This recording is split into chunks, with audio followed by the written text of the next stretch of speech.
चतुर्दशी। और आइए बात करते हैं आज के मुख्य समाचार में देश भर की तमाम बड़ी खबरों पर नजर डालते हैं। देखिए दोस्तों, एक तो आज के दिन को हमारे देश में नेशनल यूथ डे यानी कि राष्ट्रीय युवा दिवस के रूप में मनाया जाता है। भारत के महान दार्शनिक, आध्यात्मिक नेता और समाज सुधारक स्वामी विवेकानंद जी की जयंती के रूप में ये राष्ट्रीय युवा दिवस मनाने की शुरुआत साल 1985 में हुई थी, जब भारत सरकार ने 12 जनवरी को स्वामी विवेकानंद जयंती के रूप में इस दिन को मनाने का फैसला किया था। विवेकानंद के विचारों ने युवाओं को हमेशा प्रेरित किया है। स्वामी विवेकानंद कहते हैं कि युवा किसी भी देश के लिए आशीर्वाद समान है, क्योंकि वो ही देश के भविष्य को परिभाषित करते हैं। तो आप सभी देशवासियों को भी और खास करके मेरे युवा भाइयों बहनों को ढेर सारी हार्दिक शुभकामनाएं राष्ट्रीय युवा दिवस की। दोस्तों, आप हम सबके कंधों पर भारत के भविष्य की जिम्मेदारी है, तो जिंदगी में हमेशा नेक काम करें, अच्छे काम करें, स्वामी विवेकानंद के आदर्शों पर चलें, है ना। चलिए आगे बढ़ते हैं अपन खबरों में। देखिए, पहली खबर, विकसित भारत युवा लीडर डायलॉग कार्यक्रम का आयोजन होगा आज 12 जनवरी को, और इस युवा दिवस के मौके पर देश के प्रधानमंत्री नरेंद्र मोदी देश के यंग लीडर से बातचीत करेंगे। विकसित भारत युवा नेता संवाद देश के युवाओं को राष्ट्र की विकास यात्रा में शामिल करने की एक अनोखी पहल है, ये कहना है पीएम मोदी का। और आज प्रधानमंत्री युवाओं से जानेंगे विकसित भारत का रोड मैप, विभिन्न क्षेत्रों के दिग्गज युवाओं को मार्गदर्शन भी करेंगे। आज रविवार को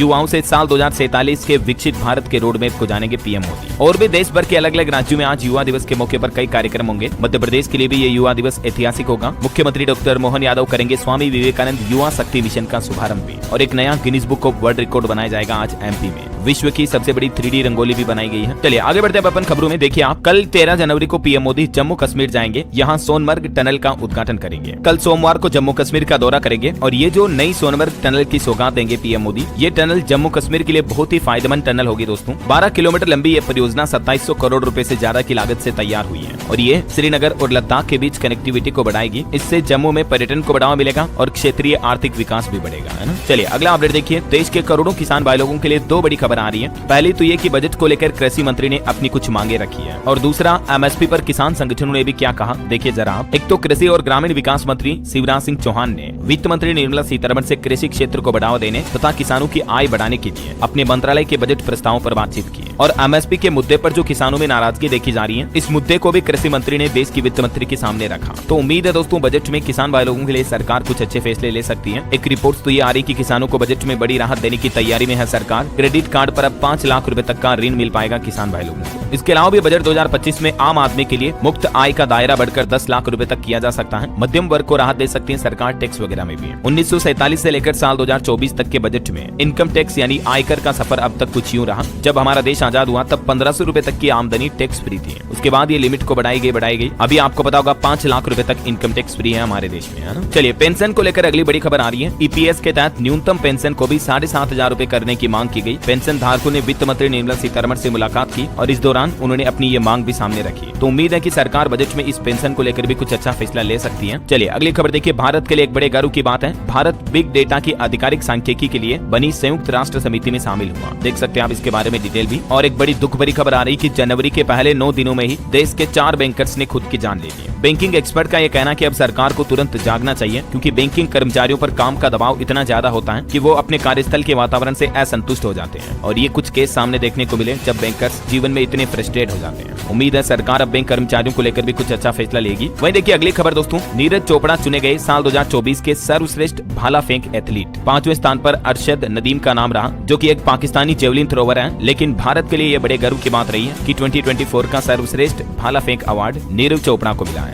चलिए अगला अपडेट देखिए। सरकारी कर्मचारियों के लिए बड़ी अच्छी खबर है, अब आप 42 दिन की एक्स्ट्रा छुट्टी ले पाएंगे। दरअसल केंद्र सरकार ने एक नया नियम लागू किया है, जिसके तहत अब वो सरकारी कर्मचारी जो अगर अपना अंगदान करेंगे, ये कमिटमेंट करते हैं, तो उन्हें अपने कार्यकाल में 42 दिन की एक्स्ट्रा छुट्टी मिलेगी। वैसे तो इस बाबत आदेश 2023 में जारी हो चुका था, लेकिन अब इसे national organ and tissue transplant organisation ने अपनी वेबसाइट पर भी अपलोड कर दिया है। चलिए अगला अपडेट देखिए दोस्तों। आरबीआई यानी रिजर्व बैंक के इनोवेशन हब और IIMA वेंचर्स ने हाथ मिलाया और लॉन्च किया महिलाओं पर आधारित स्वनारी टेक स्प्रिंट 3.0। ये जो नया टेक्नोलॉजी इनोवेशन हब लॉन्च किया गया दोस्तों, इसका उद्देश्य है भारत में महिला केंद्रित वित्तीय प्रौद्योगिकी यानी फिनटेक स्टार्टअप को बढ़ावा देना। ये कार्यक्रम फिनटेक से जुड़े शोधकर्ताओं को महिलाओं की वित्तीय जरूरतों को पूरा करने वाले समाधानों की अवधारणा और विकास के लिए एक मंच प्रदान करता है। चलिए बड़ी खबर देखिए, जो HMPV वायरस फैल रहा आजकल भारत में, चीनी वायरस, ये अपने पैर और पसारता जा रहा। एक सप्ताह के अंदर ही गुजरात में 4 मामले सामने आ चुके हैं। अब एक 9 महीने का बच्चा और संक्रमित मिला। बीती देर रात भी HMPV वायरस का एक और मामला सामने आया। अब असम राज्य में भी 10 महीने का एक बच्चा पॉजिटिव पाया गया। ऐसे में दोस्तों भारत में अब तक कुल कितने HMPV संक्रमित केस मिल चुके हैं, तो उसका ये पूरा डेटा भी आप देख सकते हैं। भारत के इन राज्यों में अब तक संक्रमण के मामले सामने आ चुके हैं। जहां जहां आप ये रेड एरिया में नक्शा देख रहे हैं, राजस्थान, गुजरात, महाराष्ट्र, कर्नाटक, पश्चिम बंगाल, असम और उत्तर प्रदेश में कुल मिलाकर भारत में HMPV के 16 केस हो चुके हैं टोटल,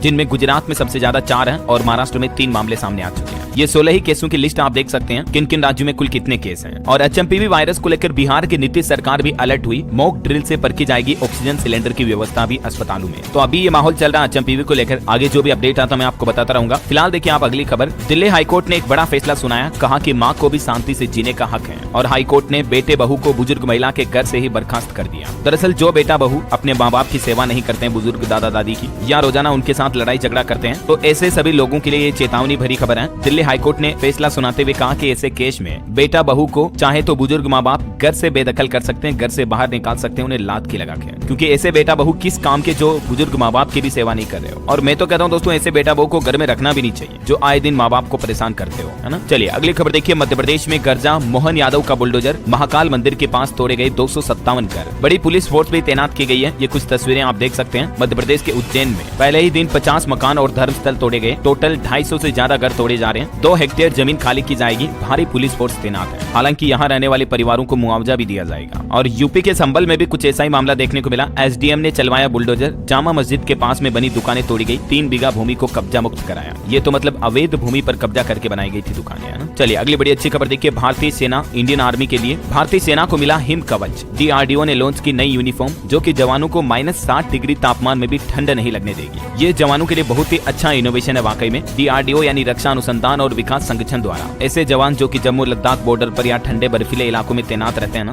तो उनके लिए ये नई यूनिफॉर्म लॉन्च की है, जिसको नाम दिया है हिम कवच। यूनिफॉर्म ने सभी टेस्टिंग पास कर लिए हैं और ये हिम कवच 20 डिग्री तापमान से लेकर -60 डिग्री तक के तापमान पर काम करने के लिए डिजाइन किया गया है। वहीं एक बड़ी चौंकाने वाली खबर आ रही दोस्तों। इस बार आने वाली 26 जनवरी गणतंत्र दिवस पर जम्मू कश्मीर को दहलाने की साजिश नाकाम की जाएगी। सुरक्षा बलों ने जब्त किए हथियार POK से लाए गए थे। कई सारे आतंकियों को पकड़ा गया जो कि गणतंत्र दिवस पर जम्मू कश्मीर में आतंकी हमले करवाने की साजिश कर रहे थे। जम्मू के बारामूला में भी सेना पर हमला करने वाले आतंकियों के 3 साथी गिरफ्तार हुए और इनके पास AK-47 समेत हथियारों का जखीरा भी बरामद हुआ। चलिए बड़ी खबर आ रही। बिहार में BPSC की पुनर्परीक्षा की मांग को लेकर आज रविवार को बिहार बंद का ऐलान किया है। छात्रों और दुकानदारों का पूरा समर्थन मिलेगा। पप्पू यादव की तरफ से ये बड़ी घोषणा की गई है। पूर्णिया के सांसद राजेश रंजन उर्फ पप्पू यादव ने BPSC की ये 70वीं PT परीक्षा को रद्द करने की मांग को लेकर आज 12 जनवरी को बिहार बंद का आह्वान किया है। इधर छात्र संगठनों का भी कहना है कि छात्रों की मांगे पूरी नहीं होने तक आंदोलन जारी रहेगा। जाप कार्यकर्ताओं ने भी मसाल जुलूस निकाला। और वहीं खबर आ रही, ट्रेवल एजेंसी का मालिक पंकज बजाज भी गिरफ्तार हुआ। दिल्ली पुलिस ने इस पर इनाम रखा था। लोगों के साथ गंदा खेल खेला करता था और लाखों रुपए की लोगों के साथ ठगी की, तो अब इसे अरेस्ट कर लिया गया है। वहीं खबर है, गुजरात अहमदाबाद में शुरू हुआ अंतर्राष्ट्रीय पतंग उत्सव। दुनिया भर के पतंगबाज यहाँ हिस्सा लेंगे। मकर संक्रांति तक चलेगा ये पतंग उत्सव। चलिए अगली बड़ी अच्छी खबर देखिए। रिलायंस जियो के ग्राहकों के लिए जियो ने 2025 में एक और धमाका ऑफर निकाला। करोड़ों यूजर्स को 2 साल तक बिल्कुल फ्री मिलेगी ये सुविधा। दरअसल जियो की तरफ से कुछ नए ऑफर प्लान पेश किए गए हैं। अब इन यूजर्स को YouTube प्रीमियम का सब्सक्रिप्शन प्लान भी बिल्कुल फ्री मिलेगा 24 महीने तक। जो यूजर रिलायंस जियो फाइबर या जियो एयर फाइबर पोस्टपेड का इस्तेमाल करते हैं, तो उन्हें ये 24 महीने का free YouTube premium subscription plan offer किया जा रहा है। 2 साल तक बिल्कुल फ्री मिलेगा। नए साल 2025 में जियो यूजर्स के लिए इन प्लान के साथ में ये ऑफर निकाला गया। ये अलग अलग रिचार्ज प्लान है। और इसके अलावा जियो ने सिर्फ 49 रुपए का भी एक और प्लान निकाला, जिसमें आपको अनलिमिटेड डेटा की फैसिलिटी मिलेगी। जी हाँ, अगर आपका एक ही दिन के लिए बहुत ज्यादा इंटरनेट यूजेज होता है तो आप ये रिचार्ज प्लान करवा सकते हैं। बाकी जनरली आपको पता होगा 15-20 रुपए में 1 GB डेटा मिलता है अगर हम टॉप अप करवाते हैं डेटा पैक का। तो लेकिन दोस्तों अब जो जियो ने ये नया 49 रुपए वाला प्लान पेश किया है, इसमें 1 दिन तक के लिए आपको लगभग 25 GB डेटा मिलेगा हाई स्पीड, और उसके बाद भी अनलिमिटेड डेटा मिल पाएगा।